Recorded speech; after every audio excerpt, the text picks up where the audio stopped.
న్యాయం కావాలంటూ కోల్కతా ఆర్జికర్ హాస్పిటల్ డాక్టర్లు నర్సింగ్ సిబ్బంది చేస్తున్న నిరసనలు కొనసాగుతూనే ఉన్నాయి. సరైన రక్షణ కల్పిస్తేనే తాము విధులకు హాజరవుతామని వైద్యులు వైద్య సిబ్బంది ప్రకటించారు. వైద్యులు సురక్షితంగా ఉంటేనే దేశం ఆరోగ్యంగా ఉంటుందని డాక్టర్లు నినదిస్తున్నారు.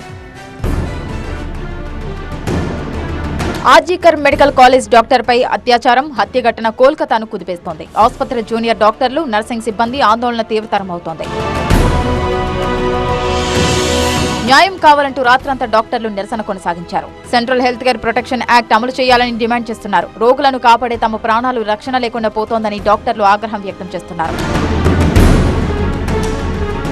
4 రోజులుగా తాము ఆందోళన చేస్తున్నా ప్రభుత్వం ఎందుకు స్పందించడం లేదని డాక్టర్లు ప్రశ్నిస్తున్నారు. ఆరోగ్య శాఖ ఎందుకు తమను కలవడం లేదని నిలదీస్తున్నారు.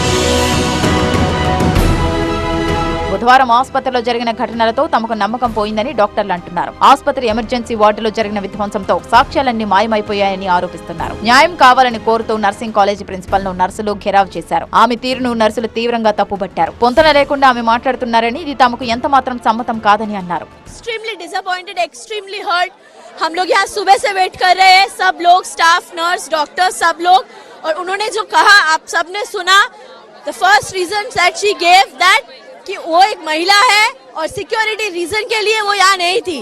जब दूसरी बार उन्हें क्वेश्चन किया गया तब उन्होंने कहा कि उनके पास वाहन नहीं था आने का, तो वो चलकर नहीं आ सकती थी. तो हर सेकंड हर मिनट उनका आंसर चेंज कर रहा है. और थर्ड आंसर था कि अगर आप लोग बात नहीं करेंगे तो मैं अंदर जा रही हूँ, और माइक्रोफोन हटा के वो अंदर चली गई. మరోవైపు కోల్కతా ఘటన దేశవ్యాప్తంగా కలకలం సృష్టిస్తోంది. అటు తెలుగు రాష్ట్రాల్లోనూ నిరసనలు కొనసాగుతున్నాయి. విశాఖ కేజీహెచ్ జూనియర్ డాక్టర్లు విధులు బహిష్కరించి నిరసన వ్యక్తం చేశారు. బీచ్ లో ర్యాలీ నిర్వహించి తమ నిరసనను తీవ్రతరం చేయాలని జూడాల సంఘం నిర్ణయించింది. దేశవ్యాప్తంగా ఆందోళనను ఉధృతం చేయాలని ఐఎంఏ పిలుపునిచ్చింది. తిరువనంతపురంలో డాక్టర్లు కోల్కతా డాక్టర్లకు సంఘీభావంగా క్యాండిల్ మార్చ్ నిర్వహించారు.